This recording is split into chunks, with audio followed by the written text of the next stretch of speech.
And here we go with part 3. Make sure that you have your coloring sheet handy. Make sure that you have your PowerPoint with the fill in the blanks handy. And off we go. So we are at a point right now where food is in the small intestine and the chemical digestion is taking place with the enzymes produced by the small intestine. Also, the absorption of nutrients is taking place through the villi in the small intestine. But that's not the end of the story. We've talked a little bit about accessory organs.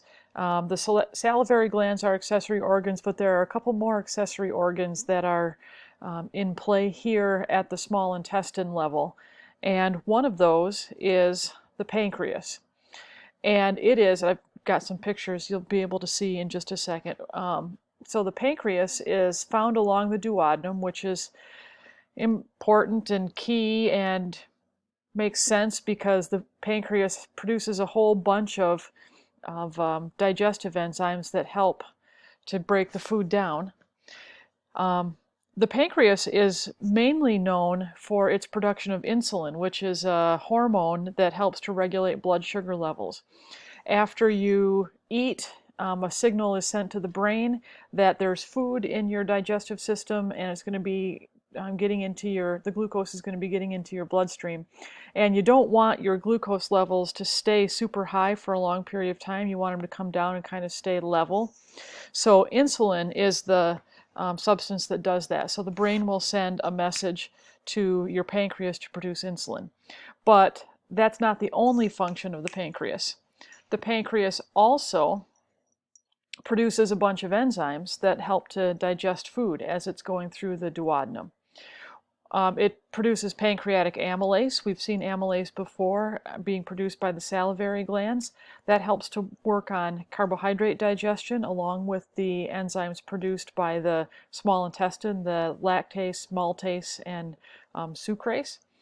And the pancreas also produces pancreatic lipase, which helps to break down fats. And it also produces a bunch of, well, maybe not a bunch, a couple protein digesting enzymes. So all three types of nutrients are broken down by enzymes produced um, in the pancreas. But remember, because it's an accessory organ, the food never actually goes into the pancreas.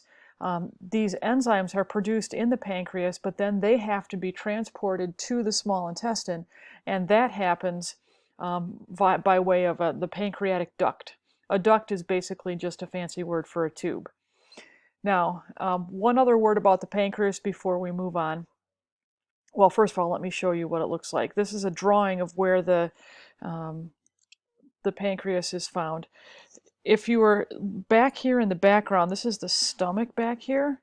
So, and we'll see on our coloring sheet that the pancreas is tucked behind the stomach and the duodenum goes right about like that. So the pancreas is actually sitting in the first curve of the small intestine. And here's what it looks like. Here, I'll move me out of the way. This is what it looks like in real life. Right here, this is the pancreas.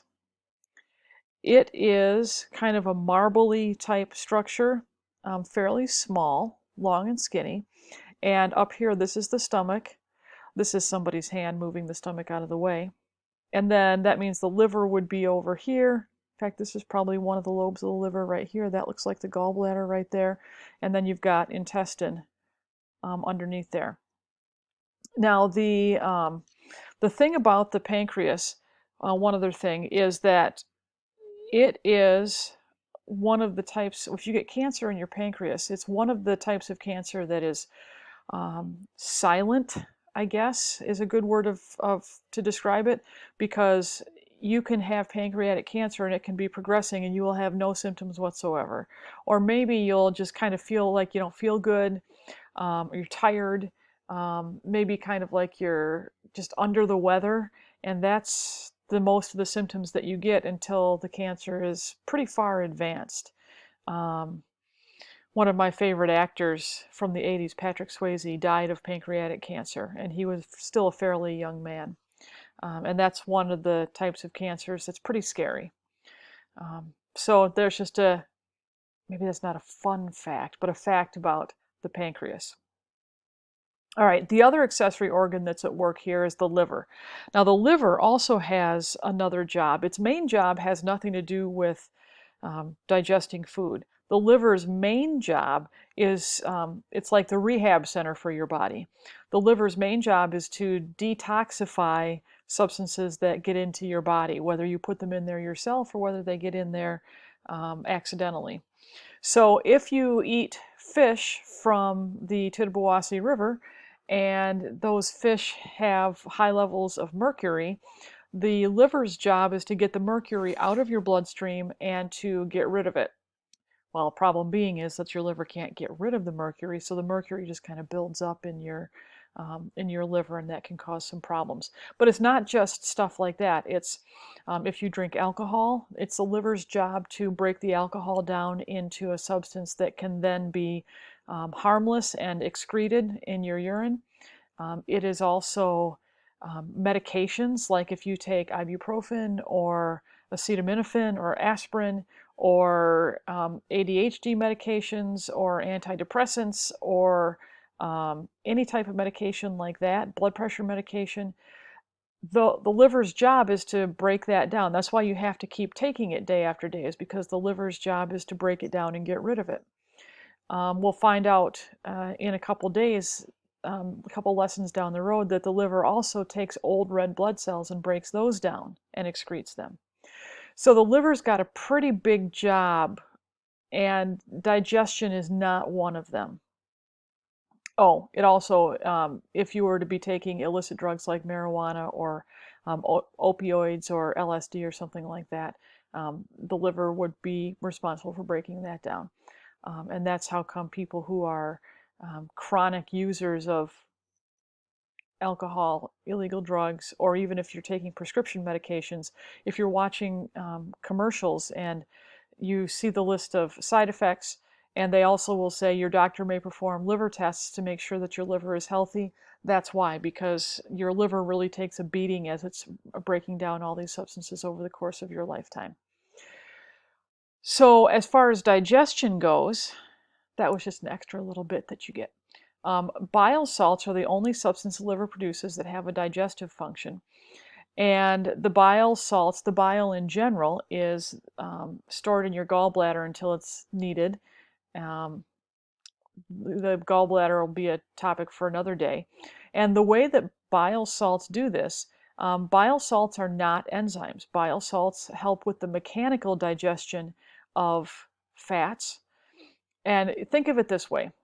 If you were to take a sugar cube, I think you all know what a sugar cube looks like, and put it in water and kind of put it in a cup of water and kind of swish it around, that sugar cube would eventually dissolve. But what if you were to take a second sugar cube, grind it up into small pieces, and put it in a cup of water and swish it around? The ground up sugar is going to dissolve an awful lot faster than the whole cube that you put in. And the reason for that is because the ground up pieces of sugar, that means you have more surface area exposed to, there's that surface area thing again. There's more surface area exposed to the water, and so it's going to dissolve faster.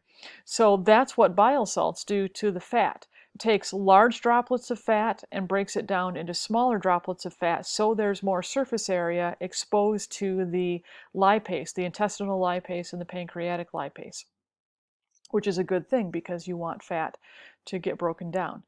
But that's also why ingesting a lot of fat can be problematic, because it does take your body so much more time and effort to break it down.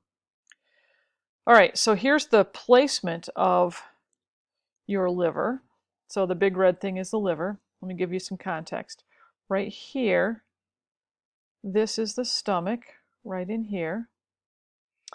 And in this picture, you see this is part of your colon down here. They don't have the small intestine shown, they don't have the pancreas shown. And this is what a healthy liver looks like in real life. I should have put a picture in of a diseased liver or a fatty liver, but Lots, it's that reddish color because there's lots and lots and lots and lots of blood supply there. So that also means that the liver would heal quickly if it were lacerated in a car accident or something. And turns out that people can donate a large part of their liver. Like, you can donate this whole lobe of the liver and it'll grow back. So if somebody needs a liver transplant, I say go for it, because it very quickly, you can give up most of your liver and it's going to grow back fairly quickly. So that would be an excellent thing for you to do. All right, on our coloring sheet, the liver is letter T. And again, if you remember from before, in this area T plus D where the liver overlaps the stomach, I want you to stripe or checkerboard or do spots or something to show both things. And the liver we're going to color yellow. So this whole big thing will be yellow. You can go ahead and color over the gallbladder and the bile ducts here. And then the pancreas, we're going to color magenta. That's hot pink. That's like the bright pink. I go back and forth between red and magenta being my favorite color. And this is the pancreas right through here behind the stomach. And again, in the W plus D area, that's where you're going to stripe or spot or checkerboard. So pause the video and go ahead and do that. And then when you're ready, come on back and we'll zip through the large intestine.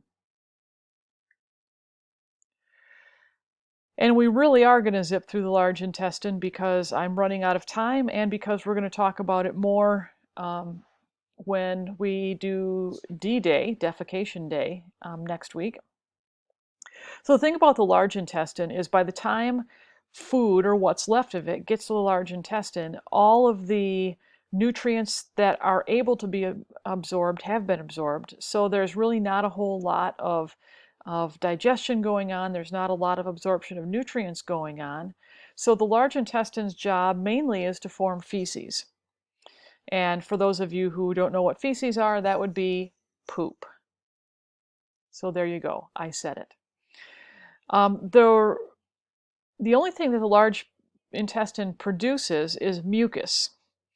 And if you think of mucus, it's kind of a sticky kind of a substance. Not sticky in the sense of like glue sticky, but thicker. I guess maybe thicker is a better word rather than sticky. Because that mucus is there. Let's see, how do I say this politely? The mucus acts as a lubricant, so things slide through a lot smoother than they might otherwise. Yeah. So the lubricant, the mucus acts as a lubricant to help the feces move through the large intestine and not get stuck, if you want to think of it like that. The large intestine can reabsorb water as needed, as it's directed by the brain. And whatever's left at this point becomes feces. So even if there's something in there that could have been digested more, by the time it gets to the large intestine, that time is past. That option is over. So you'll see across the bottom, we're going to go through the different parts of the large intestine here, and you'll see across the bottom what I want you to use as far as on the coloring sheet, where it gives you two different colors. This is where you're going to have to combine them again with either stripes or polka dots or checkerboards or shade over top with the two colors and combine them, because we are just flat out running out of colors. Unless you have the 100 pack of colored pencils, and I don't think many of you do. So the first part of the large intestine, in the lower right quadrant of your abdominal cavity, is the cecum, and that's where your appendix is attached. The ascending colon goes up the right side of your abdominal cavity. The transverse colon goes across the top of your abdominal cavity. The descending colon goes down the left side of your abdominal cavity. The sigmoid colon is so called because it has an S shape to it. And then you end up at the rectum, and then feces exit through the anus. And you will see all of these. The one thing I want to point out in the 20 seconds that I have left is right across here, the transverse colon. It looks like it stops and then starts again. It does not. This was in the drawing so that you could see what was underneath. The transverse colon does go all the way across. So We will be getting in touch soon. So if you have any questions, you can let me know. Otherwise,